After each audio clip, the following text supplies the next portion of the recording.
My name is Major Molly Martin. I'm 35 years old, and I have just buried the only man who ever saw the person behind the uniform. Just 24 hours after an American flag was folded with solemn precision and placed into my trembling hands, I stood on the threshold of my own home and watched it being pillaged. My father-in-law, Raymond, was directing his sons as they carried out my grandmother's armchair. His voice was cold as steel. "The family legacy must be returned to the bloodline, girl. Your tour of duty here is over." My mother-in-law, Patricia, smiled at me, a smile as sweet as Southern iced tea, but laced with contempt. She picked up our wedding photo from the mantel, slid my picture out from behind the glass, and dropped it into a trash bin. "We'll keep the one of Marcus," she said casually. "He doesn't need you in the background anymore anyway." They treated me like a sentry whose watch had ended, but they made a fatal mistake. They thought they were fighting a lone widow. They had no idea they were marching onto a battlefield my husband had already prepared. Let me know where you're listening from in the comments. Hit that like and subscribe button if you've ever been made to feel like an outsider in the very place you called home. The air in Charleston is a living thing. It's heavy, wet, and clings to your skin like a second uniform you can't strip off. After the funeral, after the final salute and the gut-wrenching sound of taps echoing in the humid air, I didn't go home. I couldn't. The silence in that house would have been louder than any battlefield. Instead, I drove back to the base and spent the night in the empty quiet of my office, surrounded by the sterile comfort of government-issue furniture. It was a place of order, of logic, a place where grief had no regulation, but duty did. By morning, I felt steady enough. I'd put on my uniform, not the dress blues, but my daily fatigues. It felt like armor. I pulled my Jeep onto our quiet, oak-lined street. Sunlight filtered through the Spanish moss, painting dappled patterns on the pavement. It looked peaceful, serene, a perfect picture of Southern tranquility. But as I walked up the brick pathway to my front door, the first alarm bell sounded in my head. The door was slightly ajar. I never left it ajar. My hand went to my pocket, fumbling for my keys out of pure habit. I slid the key into the lock. It didn't turn. I tried again, pushing harder, nothing. It felt like hitting a wall of solid steel. My key, the key to my home for 8 years, was useless. They had changed the locks. A cold knot tightened in my stomach. I took a steadying breath, straightened my back, and pressed the doorbell. The chimes echoed inside, a cheerful melodic sound that felt like a mockery. After a long moment, the door creaked open. My brother-in-law, Timothy, stood there, shirtless, a half-eaten bag of potato chips in his hand. He looked at me not with sympathy but with annoyance, like I was a door-to-door salesman interrupting his Saturday morning. "Oh, it's you," he mumbled through a mouthful of chips. He didn't move aside. I had to step around him to enter my own home, and then I saw it. The living room wasn't a home anymore. It was a staging area for an evacuation.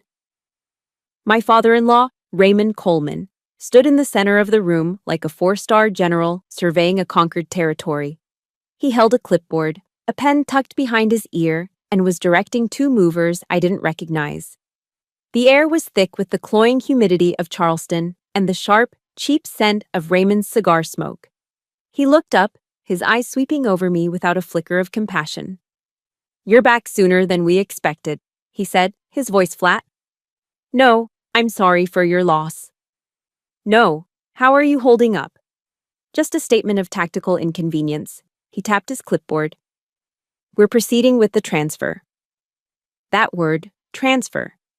He said it like he was talking about a military base being decommissioned, not a home being ripped apart. Not the home where Marcus and I had hosted barbecues, celebrated Christmases, and held each other on the nights before my deployments. Just then, a voice dripped down from the top of the stairs, sweet as honey laced with arsenic. "Well, look who's here." Patricia, my mother-in-law, descended, holding my jewelry box. It was a simple wooden box Marcus had bought me at a craft fair in Ohio. She opened the lid and peered inside with a look of distaste. "My, these things look awfully simple, Molly dear," she cooed, her southern drawl thickening. "Are these standard issue? You can take them, of course. We have no need for them." My breath hitched, but I said nothing. Then her eyes landed on the wall above the fireplace. It was my wall of honor. My framed medals, the bronze star, the purple heart, commendations from tours in places she couldn't pronounce. They were a testament to my service, to the blood and sweat I'd given for my country.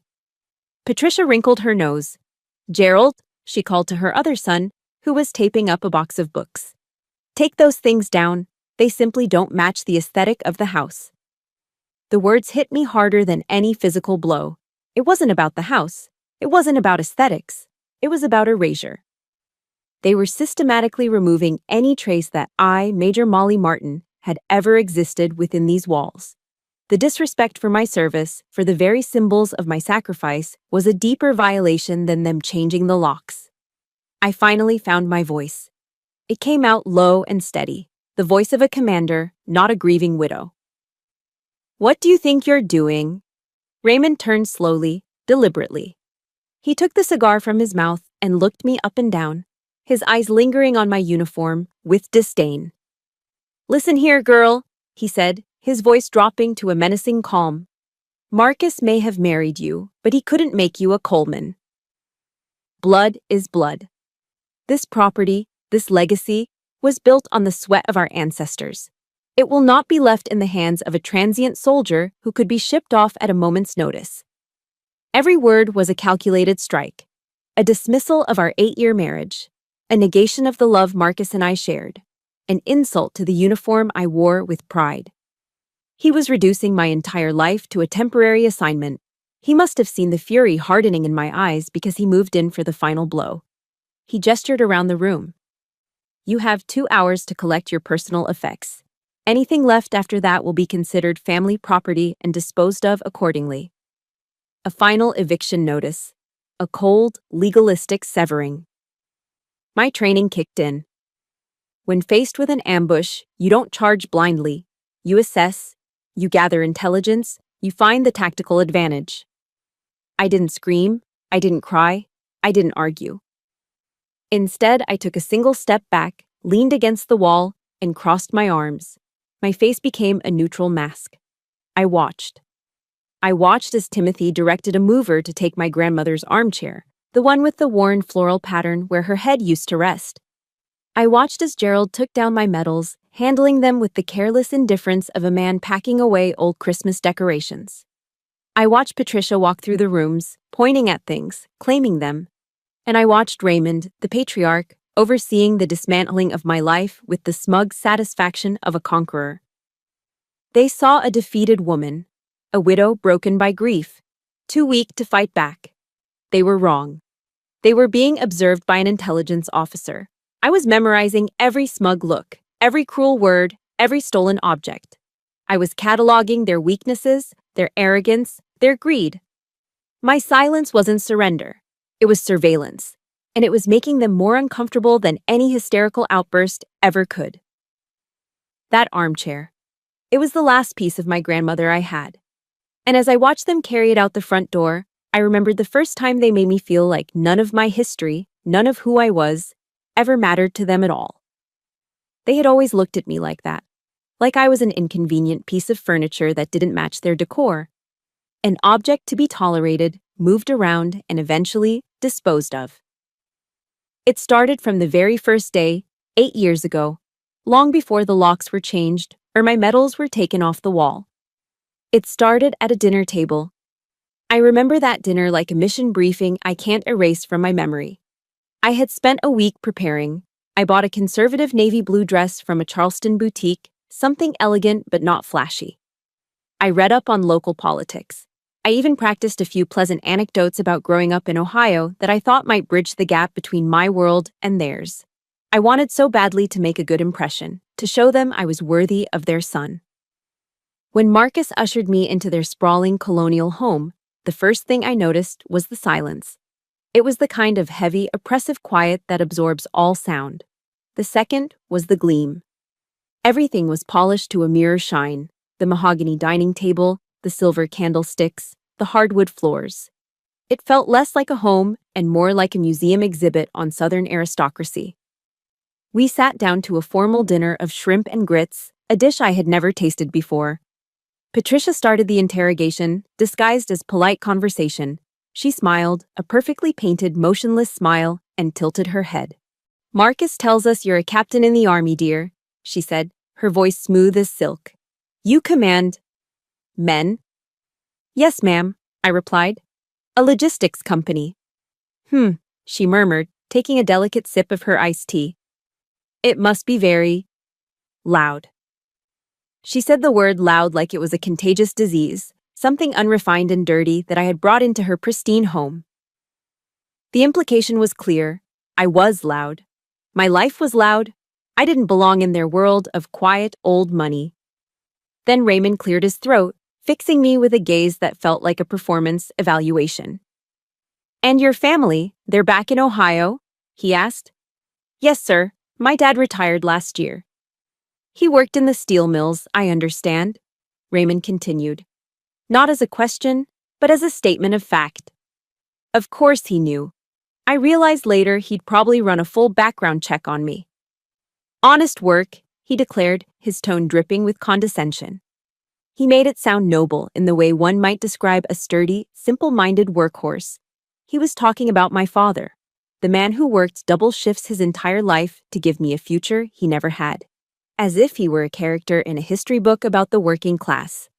For the rest of the meal, they never asked about my dreams, my passions, or what made me fall in love with their son. They performed a clinical dissection of my resume and my roots, holding each piece up to the light and finding it flawed. I left that dinner feeling like I had failed an inspection I never knew I was undergoing. The scrutiny only intensified. A week before our wedding, Raymond requested a meeting. Not at his home, but at his sanctuary, the Charleston Country Club. He sat across from me on the veranda, overlooking the perfectly manicured golf course, a sea of green for the city's elite. Surrounded by men in pastel polo shirts and crisp khaki shorts, he got straight to the point. I need you to sign a prenuptial agreement, he said, stirring his Arnold Palmer without looking at me. It's a simple matter of protecting Marcus's assets, the family's assets. I was stunned, but I kept my voice even. Raymond, I'm not interested in Marcus's money. I'm marrying him because I love him. He finally looked at me, a smirk playing on his lips. That's what they all say, he said dismissively. But your career, it's a high-risk variable. Deployments, war zones. A soldier's life is inherently unstable. We can't have our family's legacy tied to such an uncertain future.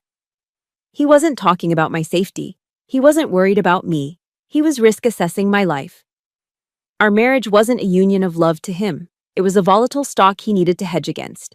He was treating my service to the country as a financial liability. Through it all, Marcus was my saving grace. He saw the subtle digs, the dismissive glances, the cold shoulders. That night, after the dinner, he held me in his arms in the small apartment we rented, a world away from his parents' mansion. His own voice was filled with pain. I'm so sorry, Moll. They don't get it, he whispered into my hair. They don't see you. All they see is the uniform. And he was right. They saw the uniform as a costume, a symbol of a world they didn't understand or approve of. But Marcus saw it as a part of me, but not all of me. He saw the woman who loved stray dogs and bad action movies. The woman who could be tough as nails on the outside but who cried during sappy commercials. He was my only ally in this silent, chilly war. His love was my shelter. I kept trying, though, for him. That first Christmas after we were married, I spent weeks knitting a scarf for Patricia. It was a beautiful, soft cashmere in a deep emerald green I thought would complement her eyes. I poured hours into it, each stitch a silent plea for acceptance. On Christmas morning, amidst a mountain of expensive gifts under their towering tree, I handed her my small, carefully wrapped present. She opened it and smiled that same, placid smile. "Oh my, you're quite crafty, aren't you?" she said. She held it up for a moment, then turned to their housekeeper, a lovely woman named Eleanor, who was quietly serving coffee. "Eleanor, this would look wonderful on you, a little Christmas bonus." Then, without missing a beat, she turned back and handed Marcus a small, heavy box. Inside was a brand new Rolex. The public humiliation was staggering. The message was unmistakable. My heartfelt effort was worth nothing more than a hand-me-down to the staff. My gift, born of time and hope, was garbage. In that moment, watching the hurt flash in Marcus's eyes before he masked it, I finally understood. It didn't matter how hard I tried. I would never be enough. I would always be the girl from Ohio, the soldier, the outsider. It's a lonely feeling, isn't it? To pour your heart into a gift, only to have it tossed aside. If you've ever felt that sting of rejection, hit that like button and comment with a simple word. I understand. Let's see how many of us have been there.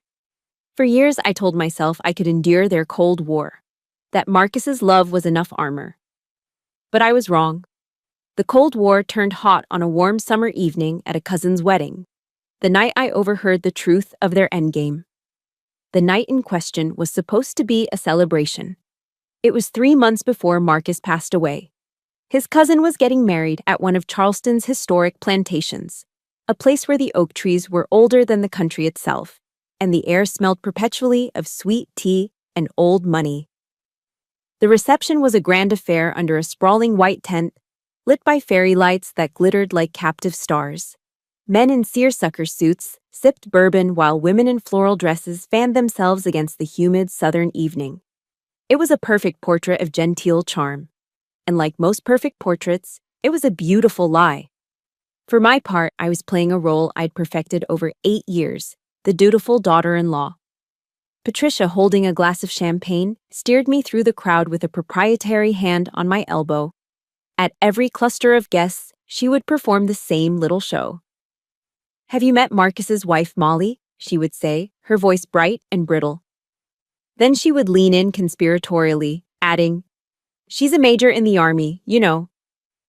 She always emphasized the word major, not with pride, but as if it were an exotic and slightly alarming credential, like being a lion tamer. It was her way of reminding everyone, and me, that I was the oddity, the cuckoo in their well-appointed nest. I just smiled, shook hands, and answered the same predictable questions about my exciting life, all while feeling like an undercover agent deep in enemy territory.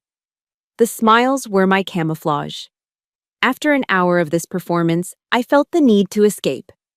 The forced pleasantries and the weight of their judgment were suffocating.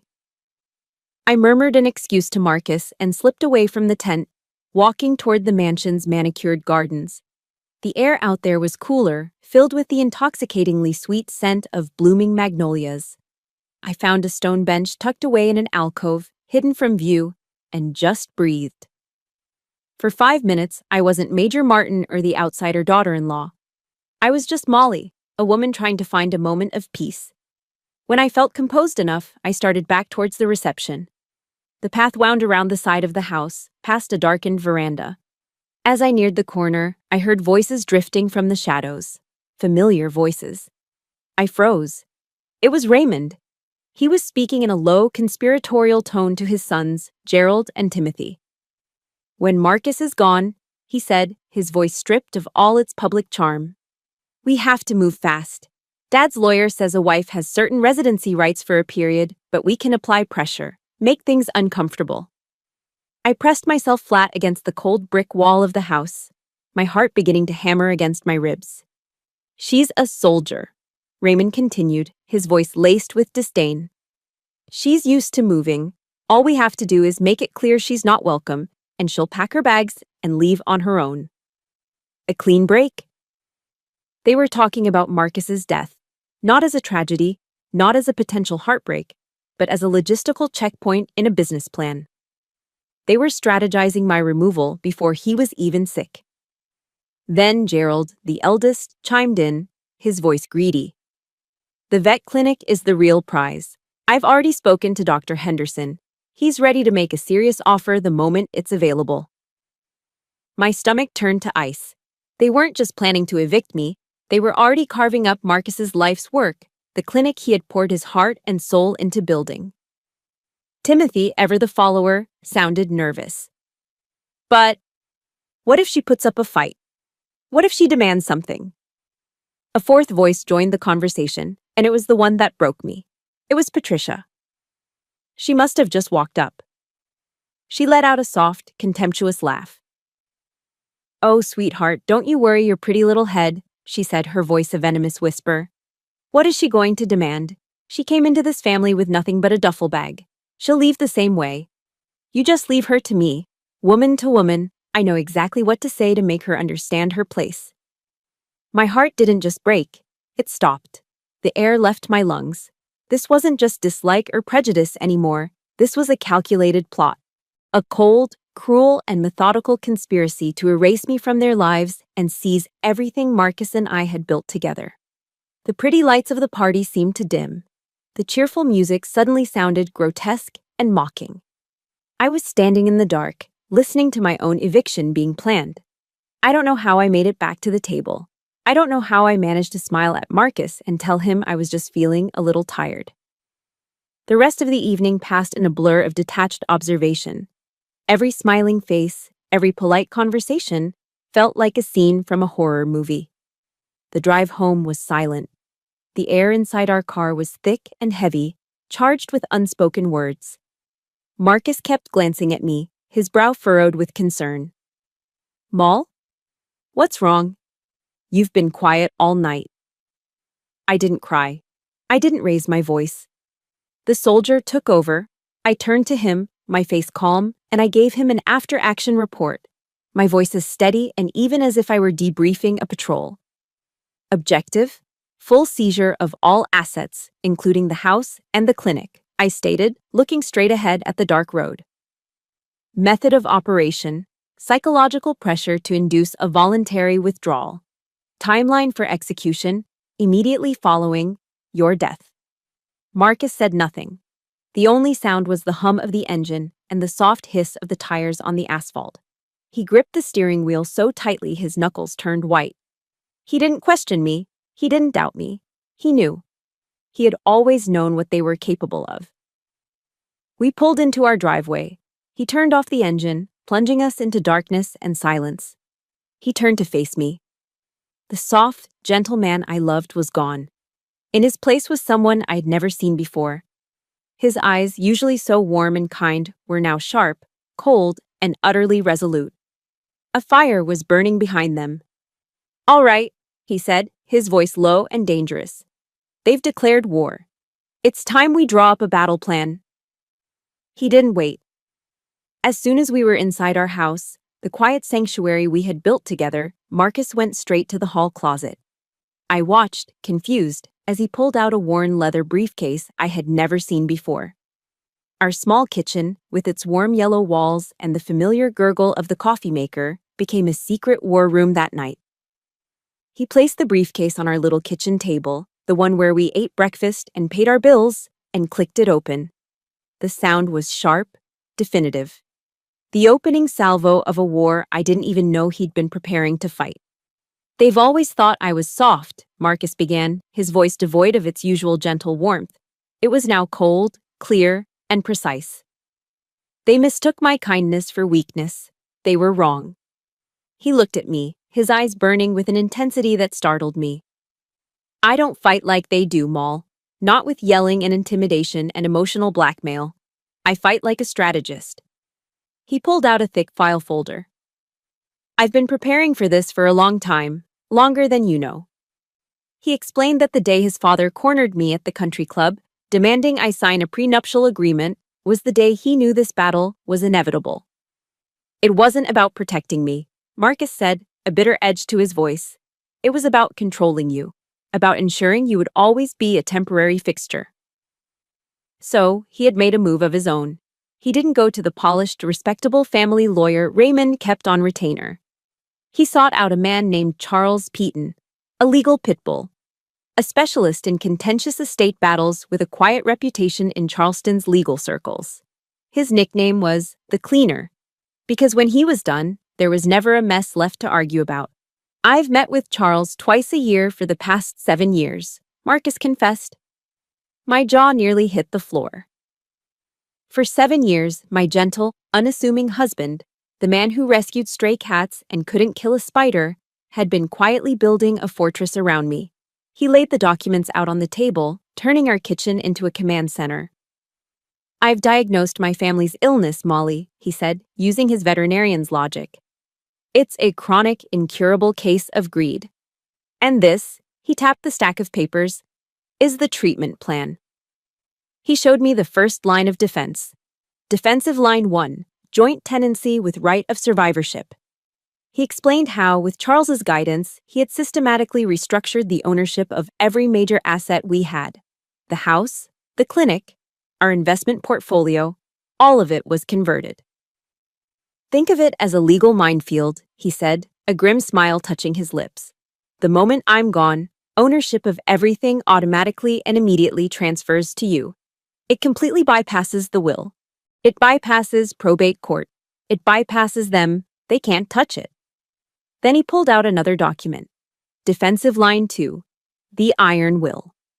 It was a last will and testament, but it was drafted with the precision of a military order. It was airtight, witnessed by a judge and a senior partner at Charles's firm, and notarized. It bequeathed everything else, every book, every piece of furniture, every dollar in our personal accounts, directly to me, his beloved wife. My protector was leaving nothing to chance. I was speechless, overwhelmed by the sheer scale of his foresight, of his quiet, fierce protection. But he wasn't done. He reached back into the briefcase and pulled out one last item, a single, sealed envelope. And this, he said, his voice dropping low, is defensive line 3. This is the nuclear option. He pushed the envelope across the table to me. My name was written on the front in his familiar, steady handwriting. He explained, "That isn't a love letter, Molly. It's an indictment." For years, every time his family had slighted me, every time they'd made a cutting remark or a dismissive gesture, Marcus had gone home and written it down. He documented it all. The date, the time, the exact words used. He had recorded his mother's comment about my loud and temporary lifestyle. He had quoted his father's obsession with protecting the bloodline. He had noted down every single time his brothers had treated me like I was invisible. The letter, he explained, ended with one final, devastating paragraph. By treating my wife, a soldier who has sacrificed more for her country than you ever will for your family. As the enemy, you have forfeited your right to be called my family. You have shown me your true values, and I reject them. Therefore, you are to receive nothing from me but my contempt. A tear slid down my cheek, hot and sudden. He had seen. He had seen every paper cut, every invisible wound they had inflicted over the years, and he had turned them into a weapon to defend me. Marcus reached across the table and took my hand. His touch was firm, grounding me. Charles Piton has the original, signed and notarized, along with several certified copies. His instructions are explicit. If my family makes a single hostile move against you after I'm gone, he is to deploy everything. The property deeds, the will, and he is to read that letter aloud to them, in person. He looked me straight in the eye, and the weight of his love was staggering. "I am so sorry I'm leaving you with this fight, Major," he said, using my rank with a new kind of respect. It wasn't a mark of difference anymore. It was a title acknowledging my strength. "But I know you. I know you won't back down. I need you to promise me. Promise me you'll hold the line." In that moment, he wasn't my gentle husband anymore. He was my commanding officer, entrusting me with the most important mission of my life. The mission to honor his love and protect the life we built. I squeezed his hand, my voice clear and steady, all the tears gone. "Yes, sir," I said. "I'll hold the line." We had a plan. We had a fortress. We thought we had time.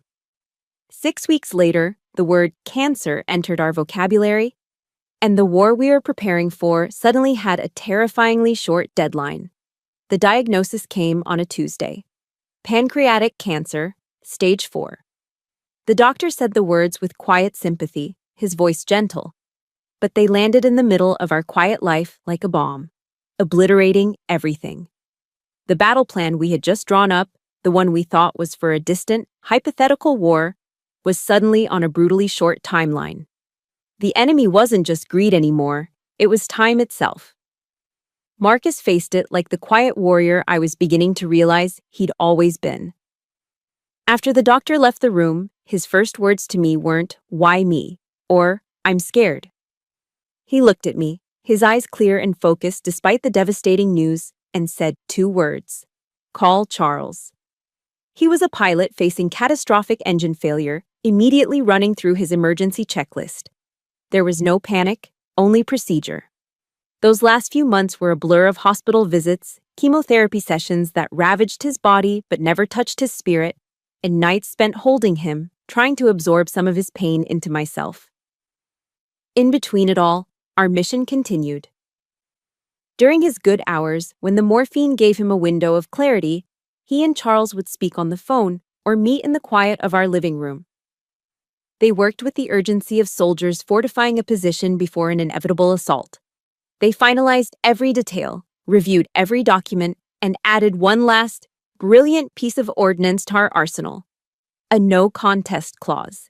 Charles explained it to me in simple terms. It was a tripwire. Anyone who dared to challenge the will in court would be automatically and completely disinherited, cut off from receiving even a single family photo. It was a perfect trap, designed for the greedy and the arrogant. As Marcus grew weaker, the vultures began to circle. His family started visiting, their faces masks of feigned concern. They would arrive bearing casseroles and bouquets of funereal lilies, filling our small home with the scent of false sympathy. Their performances were flawless, but their eyes gave them away. They weren't looking at Marcus, they were looking past him, at the house, the furniture, the assets. Raymond would walk through the rooms, a hand on his chin, as if inspecting a property for purchase.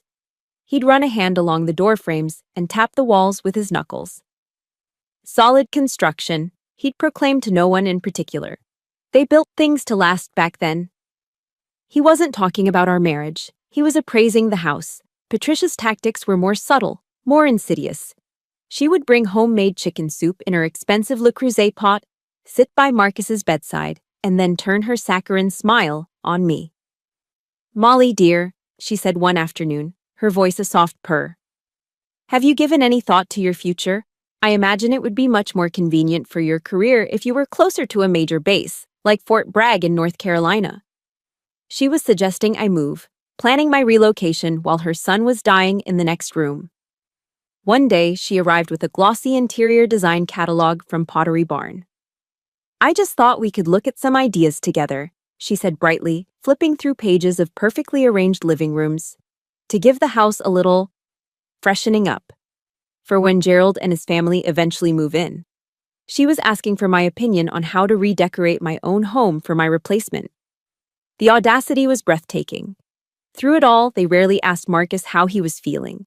They talked at him, around him, but never to him. They were waiting. And their waiting felt like a physical presence in the house, a cold, heavy shroud that suffocated what little peace we had left. The final, undeniable proof of their intentions came on a quiet Wednesday afternoon. Marcus was asleep in the hospital bed we'd set up in the living room.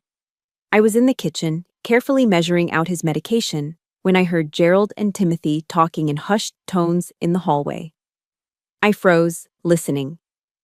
"Dad says we changed the locks the day after the funeral," Gerald said, his voice a low murmur. "Clean and quick." "Yeah," Timothy agreed. "Best to do it while she's busy with all that military paperwork stuff. Less of a scene that way." The syringe nearly slipped from my trembling hand. A wave of nausea washed over me. I looked over at Marcus. His eyes were open. He had heard every word. He was too weak to speak, but he reached out and squeezed my hand, a faint but firm pressure. A fire I thought had been extinguished by the illness flared in his eyes one last time. "See?" he whispered, his voice a dry rasp. "Never underestimate their greed." He took a ragged breath. "Now you know what you have to do." He was giving me my final orders.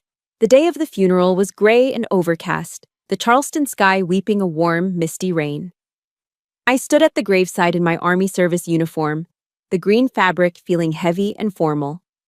I watched as the honor guard meticulously folded the flag that had draped his casket, their movements crisp and full of a reverence his own family lacked. When they presented the flag to me, a perfect tight triangle of stars and stripes, my composure finally cracked. For a moment, I was not Major Martin. I was just Molly, a woman who had lost her entire world. As the small crowd began to disperse, Raymond gathered his remaining family, Patricia, Gerald, and Timothy, into a tight, exclusive circle near the headstone. He intentionally positioned himself so his back was to me, physically pushing me to the periphery. I stood alone, holding the flag as he cleared his throat to make an announcement. In order to preserve Marcus's legacy, he declared, his voice thick with a counterfeit solemnity that made my stomach clench.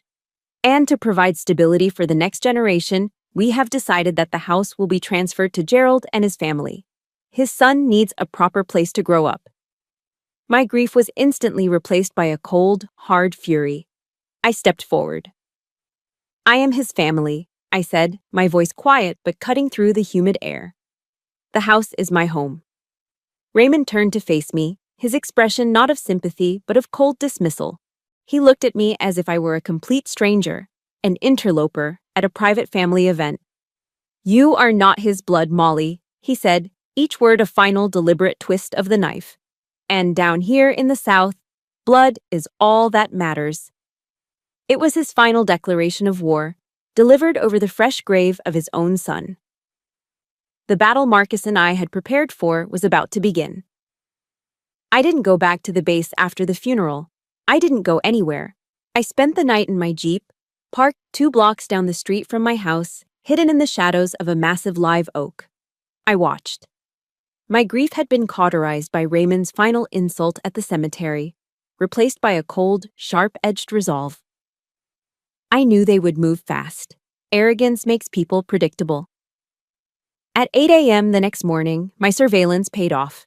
A big white moving truck from a local company rumbled down the street and backed into my driveway with a screech of its brakes.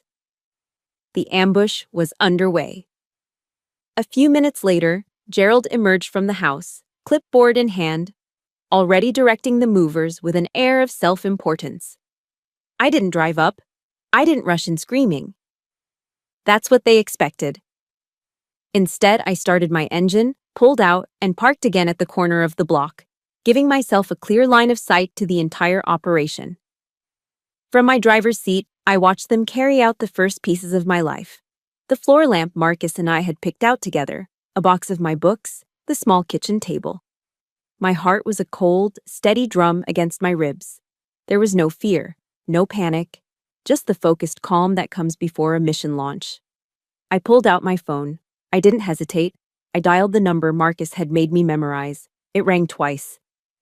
Piton, a deep, calm voice answered. Charles, it's Molly Martin, I said, my voice even and low. I kept my eyes fixed on the house. The operation is active. The hostiles are on site. They're removing assets from the property. I spoke in the language I knew best, the language of the military. It stripped the emotion away, leaving only the facts. There was a brief pause on the other end, then Charles's voice came back, just as calm, but with an undercurrent of steel. Understood, Major. Reinforcements are en route. ETA 10 minutes. He didn't say, I'll be right there. He said, reinforcements. The word was a promise. Hold your position, he added, then the line went dead. I put the phone down, took one more deep breath, and got out of the car. I walked, not ran, down the sidewalk. I didn't go to the front door. I walked to the end of the driveway and stopped, planting my feet squarely in the middle of it, blocking the path. Then I crossed my arms and waited. My posture was perfect. Back straight, shoulders squared, chin up. It was the stance of a soldier on guard duty, unmoving, unflinching, a human barrier. The movers, carrying a large sofa, saw me first. They hesitated, slowed, and then stopped, looking uncertainly from me to Gerald. Gerald, annoyed by the delay, stormed out of the house. What's the holdup? Let's go! Let's go! Then he saw me. His face twisted into a scowl. What the hell do you think you're doing? Get out of the way. I didn't move. I didn't speak. I just held his gaze. My silence was a weapon. It was unnerving, defiant. It wasn't the reaction of a hysterical, grieving widow, and it threw him completely off balance. His father came out onto the porch, drawn by the commotion. What is it now? Raymond barked, his face red with irritation. When he saw me, he sneered. You again? I told you your time here is done. Leave before I have you removed for trespassing. Right as the word trespassing left his mouth, another sound joined the quiet morning. The deep, expensive purr of a German engine. A gleaming black BMW 7 Series glided down the street and came to a stop directly behind the moving truck, boxing it in. It wasn't just a car, it was a statement. It moved with the silent, predatory grace of a shark. The driver's side door opened and a man emerged. He was tall, broad-shouldered, and wore a flawlessly tailored charcoal gray suit that probably cost more than my first car. This was Charles Peaton. He looked less like a lawyer and more like the man presidents call to fix their problems. He didn't even glance at me. His focus was entirely on the two men standing on the lawn. He walked with a calm, deliberate pace, his polished Italian shoes making no sound on the asphalt until he was standing directly in front of Raymond. Raymond Coleman, Charles asked, though it wasn't a question. His voice was a rich baritone, carrying an authority that demanded attention. Raymond, momentarily flustered by this unexpected arrival, puffed out his chest. I am. Who are you? My name is Charles Peaton, he said, extending a hand not for a handshake, but to present a business card. I am the legal counsel for the estate of the late Marcus Coleman, and I am the personal attorney for my client. He paused, turning his head slightly to nod at me with profound respect. Major Molly Martin. He said my rank like it was a royal title.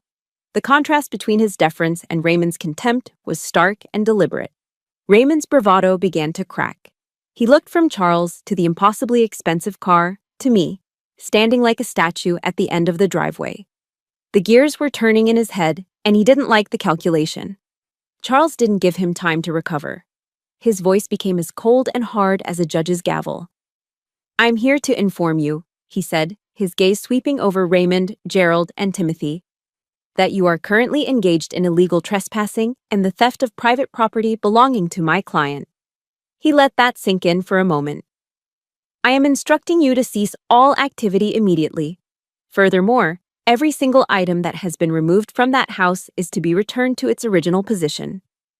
Now. He took a step closer. If my instructions are not followed to the letter within the next 5 minutes, he continued, his voice dropping to a near whisper that was somehow more menacing, my next call will be to the Charleston chief of police, who happens to be a very dear friend of mine from law school, and all of you will be spending the night explaining yourselves in a downtown holding cell. The change was instantaneous. Raymond's face went from ruddy anger to a pasty, slack-jawed white. Gerald and Timothy looked like they'd been punched in the gut. The smug certainty they had worn like a uniform was gone, replaced by raw, dawning panic. They finally understood. They weren't fighting a grieving, solitary widow anymore. They were fighting the law. The battle had officially begun. There's a special kind of satisfaction in watching a bully finally meet their match, isn't there? If you've ever wanted to cheer for someone who stood their ground, hit that like button and comment with one word that describes how this moment makes you feel. Let's see words like finally, justice, or yes. Now that I have your attention, Charles said, his voice cutting through their stunned silence, I suggest we move this discussion inside. Charles didn't wait for an invitation. He swept past the stunned Coleman family, his powerful presence dominating the space before he even spoke a word. I followed a few steps behind, closing the front door with a quiet, definitive click. The battle had moved from the lawn to the living room. He walked directly to the gleaming mahogany dining table, the very same table where I had been judged and dismissed 8 years ago, and placed his crocodile leather briefcase upon it. He unlatched it with 2 sharp snaps that echoed in the tense silence. It sounded like a soldier chambering a round. Raymond, scrambling to regain some semblance of control, finally found his voice. It was strained, a poor imitation of his usual commanding tone. You have no right to be in this house. This is a private family matter. Charles looked up from his briefcase, a smile that held no warmth touching his lips. Mr. Coleman, he said, his voice dangerously soft, when the assets in question are valued in the 7-figure range, and when my client is being illegally evicted from her own home, it ceases to be a family matter. it becomes a legal matter. And in this matter, he paused, straightening up to his full, imposing height, I have every right to be here. He reached into the briefcase and pulled out the first file. It was thick, bound in blue. Let's start with the basics, shall we? He said, his tone that of a professor lecturing a particularly slow class. He slid a sheaf of papers across the polished wood toward Raymond. These are the deeds to this house, the veterinary clinic on King Street, and the waterfront property down by the Ashley River. As you can see, they were all refiled several years ago under a joint tenancy with right of survivorship. He let the legal term hang in the air. For the benefit of those unfamiliar with estate law, he continued, his eyes locking onto Raymond's. That means that 1 second after Marcus Coleman passed away, Major Martin became the sole and undisputed owner of all 3 properties. The transfer was automatic and absolute. Your actions today, therefore, constitute illegal trespassing. Gerald made a choking sound. That's not possible. Oh, it's very possible, Charles said without glancing at him. He pulled out a second document. And just in case anyone felt the need to argue the point, Marcus also drafted this. He laid out a will. This is his last will and testament, legally executed, witnessed, and notarized. It is, for all intents and purposes, ironclad. It clearly states that all remaining assets, tangible and intangible, are bequeathed to his wife, Major Molly Martin. Patricia finally broke her stunned silence. No, she stammered, shaking her head, her carefully constructed composure beginning to crumble. No, Marcus wouldn't. He would never do that to his own family. Charles turned his cold, analytical gaze on her. He spoke with a brutal lack of pity. Madam, not only would your son do this, he anticipated this exact reaction from you. His hand went back to the file, flipping to another page marked with a yellow tab. You see, Marcus was a very thorough man. His will contains a particularly stringent no-contest clause. He looked around the room, making eye contact with each of them, Raymond, Patricia, Gerald, Timothy. That clause stipulates that if any beneficiary, he stressed the word, attempts to challenge the validity of this will in any way, for any reason, they are to be treated as if they had predeceased the testator. In layman's terms, you are immediately and irrevocably cut off. You forfeit any and all inheritance, down to the smallest sentimental keepsake Marcus might have left for you. He leaned forward, placing his hands flat on the table. The friendly professor was gone, replaced by a ruthless prosecutor delivering his closing argument. Your son laid a trap, Mr. and Mrs. Coleman, and with your little performance this morning, you didn't just walk into it, you sprinted. The color drained from their faces. The furious red of Raymond's anger faded to a pasty, sickly white. Patricia's hand flew to her mouth, her eyes wide with horrified understanding. For the first time since I had met them, the Coleman family was completely, utterly silent. They were defeated, and they knew it. They had been outmaneuvered, outsmarted, and legally disarmed by the son they had always underestimated. I stood by the door, my arms still crossed, a silent sentinel watching the fortress Marcus had built for me withstand the siege. Charles glanced over at me, his expression unreadable, but his eyes gave a slight, almost imperceptible nod. It was a gesture of respect between allies, a confirmation that the first phase of the mission was a success. He then turned back to the broken family. But Marcus knew, Charles said, his voice dropping again, drawing them in. He knew that legal documents, as powerful as they are, might not be enough to penetrate the unique culture of your family. He knew a stronger blow was needed. One aimed not at your wallets, but at your conscience. He reached into his briefcase one last time and pulled out the sealed envelope, the one with my name on it. He held it up between his thumb and forefinger. If you still have any doubt as to your son's final intentions, Charles said, if you still cling to the delusion that this is all some terrible misunderstanding, then perhaps you should hear it from him. He paused, letting the weight of his words fill the room. And that, he said, his voice dropping to a near whisper, was just the opening salvo. Are you interested in hearing the final words Marcus really wanted to say to his family? No one answered him. No one could. The air in the room, already thick with tension, became heavy with a new emotion. Dread. The Coleman family, who had entered my home with such arrogance and entitlement, now stood frozen, trapped between the legal fortress Charles had just revealed and the emotional bombshell he was about to detonate. Charles took their stunned silence as consent. He reached into his breast pocket and produced a pair of sleek, black reading glasses, unfolding them with a deliberate, almost ceremonial slowness. He slipped them on, his expression becoming solemn, as if he were a priest about to read a sacred text. He carefully broke the seal on the envelope Marcus had prepared, the sound of the tearing paper unnaturally loud in the silent room. He unfolded the single sheet of stationery inside and cleared his throat. His voice, when he began to read, was no longer that of a lawyer. It was the voice of a man carrying out a sacred duty. It was the voice of Marcus. To my family, he began, his voice filling the room with a weight that was almost physical. If you are hearing these words, it means I am no longer there to stand between my soldier and your cruelty. This is a private matter, Raymond finally croaked, his voice cracking. He took a half step forward, a pathetic attempt to reassert his lost authority. Charles didn't even look up from the page. Your son's instructions were explicit, Mr. Coleman, he said, his voice cutting through Raymond's protest like glass. This letter was to be read aloud, publicly, in the event of any hostile action taken against his wife. You, he paused, finally lifting his eyes to pin Raymond with a cold stare, have more than met that condition. He returned his gaze to the letter, and the weight of Marcus's words descended again. For 8 years, you have looked at Molly, and you have seen nothing but a uniform. You saw her sacrifice as a flaw, her courage as an inconvenience, and her dedication as a threat to your neat, orderly world of inherited privilege. The words landed like stones, each one finding its target. You saw a soldier, but you refused to see the woman. The one who held my hand through every fear, who celebrated every small victory, who loved me not for my name, but for my heart.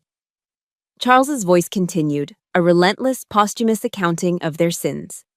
He turned his head slightly towards Raymond. Dad, you demanded she sign a prenuptial agreement because you don't trust in love. You only trust in bloodlines. You tried to reduce the most important relationship of my life to a business transaction. You failed. He then shifted his focus to Patricia, who was now visibly trembling, her manicured hands clutching each other. Mom, you took the beautiful cashmere scarf she spent weeks knitting for you, a heartfelt offering of peace, and you gave it to the housekeeper in front of her. Because in your eyes, her effort, her time, her very essence had no value. It was a gesture of such casual cruelty that it told me everything I needed to know. Patricia let out a choked sob, a sound of pure, undiluted shame. It wasn't a cry of grief or remorse. It was the sound of a woman whose perfect public mask had just been shattered into 1,000 pieces. Charles didn't relent. His gaze fell upon Gerald and Timothy, who were now trying to shrink into the wallpaper. And Gerald, Timothy, my brothers. You whispered behind her back. You treated her like a temporary occupant in her own home, already planning how to divide up her life before it was even broken. You saw her love for me not as a bond, but as an obstacle to your inheritance. Every accusation was true. Every word was a mirror forcing them to see the ugliness of their own actions, stripped of all polite Southern pretense. There was nowhere to hide. Then the tone of the letter and of Charles's voice shifted. The cold fury melted away, replaced by a warmth so profound it made my own breath catch in my throat. You never understood. Charles read, his voice now filled with a deep, loving reverence. You saw her being a soldier as the problem. You were so wrong. I loved her because she is a soldier. She taught me what real honor looks like. She taught me about loyalty. Not to a name or a bank account, but to a person, to a set of values. She taught me how to stand up for what is right, even when you are standing alone. He paused, letting the words settle. Molly was my moral compass. She was the best part of me. This house was never just brick and mortar to us. It was our fortress, a sanctuary we built together against a world that did not always understand. And you do not, he read, his voice ringing with Marcus's conviction. Take a fortress from a soldier. The tears that had been threatening finally fell, rolling silently down my cheeks. But they weren't tears of sadness. They were tears of pride. Tears of being seen, of being known, of being loved so completely. He had seen me, all of me, and he had loved me for it. And now, even after he was gone, he was still fighting for me. Charles took a deep breath before reading the final, devastating paragraph. His voice became hard again, each word a final judgment. So, listen to this, and listen carefully. Everything I have, everything I have ever worked for, belongs to her. This is not a gift. It is an acknowledgement of her worth. By attacking her in her moment of greatest vulnerability, you have proven yourselves unworthy of any part of me. My true legacy is not in my assets or in the Coleman name. My true legacy is the love I have for this woman and the life we built. Charles looked up from the page, making eye contact with each of them one last time before delivering the final, crushing blow. He read the last sentence not as a request, but as a direct, unyielding order from their son. Now, get out of her house. When the last word echoed into silence, the room was utterly still. It was the dead, heavy silence of a battlefield after the fighting is over. The game was over. They had lost. Raymond stumbled backward, his legs giving out from under him. He collapsed into a dining chair, not with the grace of a patriarch, but with the limp, boneless fall of a puppet whose strings have been cut. He stared into the middle distance, a completely broken man, defeated not by a lawyer, but by the ghost of his own son. The silence held for a long moment, thick and suffocating with the ghosts of Marcus's words. Raymond sat slumped in the dining chair, a man hollowed out from the inside. Then Charles broke the stillness. His voice was calm, devoid of triumph, but it held the unyielding force of a turning tide. "All right," he said, looking directly at Gerald and Timothy, who were still frozen in disbelief. "You heard the man. Let's start bringing it all back." What followed was the most surreal and satisfying theater I've ever witnessed. Under the watchful, unblinking gaze of Charles Peaton, the great Coleman retreat began. Gerald and Timothy, the arrogant heirs who had never done a day of manual labor in their lives, were now sweating under the Charleston sun, their expensive polo shirts sticking to their backs. They grunted and strained as they hauled furniture and boxes back into the house they had so confidently tried to claim. They moved with the sullen, resentful silence of defeated soldiers forced to clean their own mess. Raymond didn't move. He just sat there, aged a decade in an hour, his face a gray mask of ruin. Patricia, however, made one last, desperate attempt to salvage something from the wreckage. She approached me as I stood by the door, her face a mess of tear-streaked makeup and pleading. "Molly," she began, her voice a pathetic whisper. "Molly, please, we can talk about this." I didn't feel anger anymore. I didn't feel anything except a vast, weary distance. I held up my hand, a simple, quiet gesture to stop her. "There is no we, Mrs. Coleman," I said, my voice calm and final. It was the first time I'd ever called her that. There never was. It was the simplest boundary I'd ever set and the most powerful. It was a wall she could not breach. She recoiled as if I had struck her, then turned and retreated to her husband's side, finally defeated. Before they left, I had one final command. I walked over to Charles and murmured something in his ear. He nodded. "One last thing," he announced. "My client requests that her grandmother's armchair be returned. By you."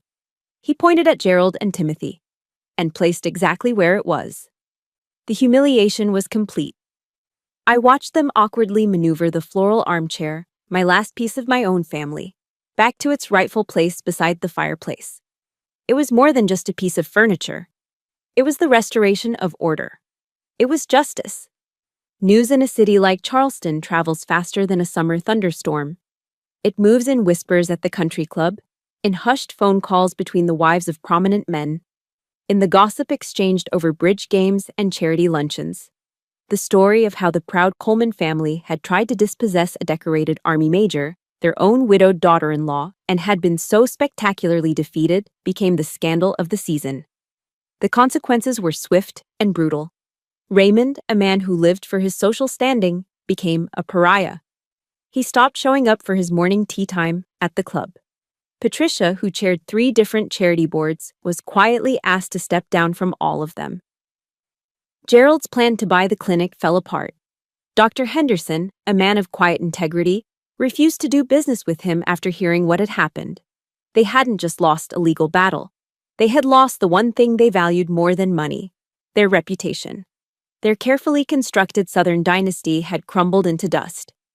About a week later, a thick, cream-colored envelope arrived in my mailbox. It was from Raymond. Inside, there was a stiffly worded letter full of excuses disguised as an apology. He wrote about his grief, his desire to protect the family, his misunderstanding of Marcus's wishes. Tucked inside the letter was a cashier's check for $100,000. I stared at it. It was blood money. A final insulting attempt to buy my silence, my forgiveness, my complicity. He still didn't get it. He thought this was all about money. I walked into the kitchen, to the stainless steel sink. I took out the cheap Bic lighter I keep in a drawer for lighting candles. I flicked it on, the small flame dancing in the quiet room. I held the corner of the check to the flame and watched as the fire consumed Raymond's guilt money. It curled into blackened, fragile ash, the numbers and his signature disappearing into nothing. It wasn't an act of anger. It was an act of liberation.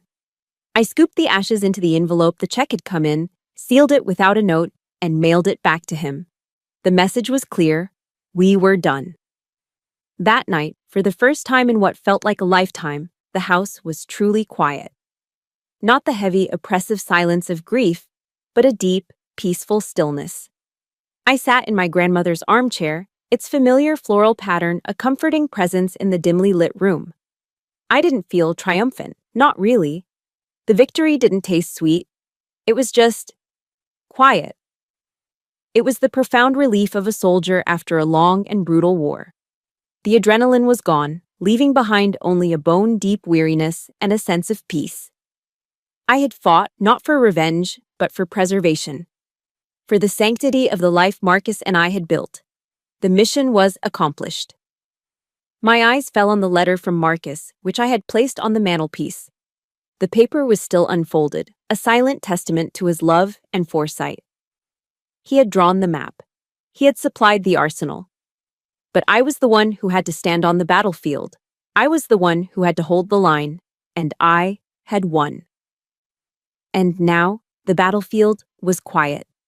The question was, what does a soldier do when the war is over? What do you build on the ground you fought so hard to protect? The answer to my question, what do you build on the ground you fought so hard to protect, didn't come in a single moment of revelation.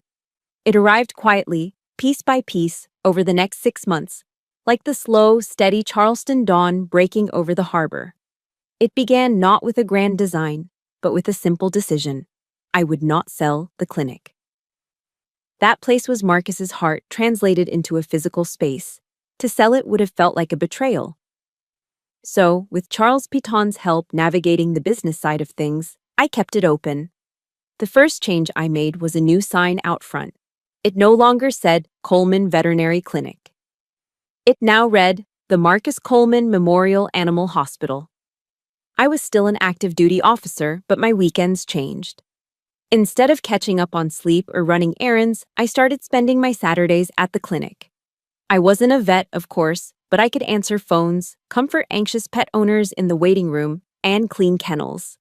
The clinic staff, who had adored Marcus, welcomed me with open arms. Slowly, something beautiful began to happen. Because of my uniform, other military families started coming in. A young Marine sergeant whose pit bull needed surgery he couldn't afford. A Navy family, new to town, whose golden retriever had eaten something it shouldn't have. They came for their pets, but they stayed for the community. The clinic's waiting room became an unofficial gathering spot, a place where military spouses could share advice over a cup of coffee, where soldiers could talk freely without having to explain their lives. It was no longer just a place for healing animals. It was becoming a place for healing people, too. It was becoming a sanctuary. That's when the real plan took shape. I realized what Marcus's true legacy needed to be. 6 months to the day after the confrontation in my living room, I found myself standing in front of a group of bright-eyed, newly graduated veterinarians from Tuskegee University. I had invited them to the clinic to talk about a new initiative I was launching. I was no longer just a soldier or a widow. I was a founder. "Good morning," I began, my voice steady and sure. "My name is Molly Martin, and I want to tell you about my husband, Marcus." I told them about his gentle spirit, his incredible skill, and his two core beliefs. Marcus believed that animals have a unique ability to heal the wounds we can't see, I said, looking at each of them. The wounds of loneliness, of trauma, of loss. He called them the best medics in the world. He also believed that the men and women who serve this country, and the families who stand beside them, deserve our unwavering support and the best care we can offer. I gestured around the bustling clinic. That's why I've established the Marcus Martin Companion Fund. It's a nonprofit dedicated to providing free or low-cost veterinary care to the pets of active duty service members and veterans in need. This fund is how we will continue both of his core beliefs. It's how his legacy will live on, not just in a name on a sign, but in action, in service. I was no longer fighting a war. I was building a monument of love. Later that week, while organizing Marcus's old desk at the clinic, my fingers brushed against a loose panel in the back of the main drawer. Curious, I worked it free. Tucked inside was another envelope, this one old and slightly faded. It was addressed simply to Molly, my soldier. My heart leaped into my throat. It was a letter he must have written right after we had our war room meeting, a final message he had hidden for me to find one day. My hands trembled as I opened it. "My dearest Molly," it began. "If you're reading this, it means the worst has happened, but it also means our plan is in motion. I know you'll win. I never had a doubt. You are the strongest person I have ever known. But I need you to know something.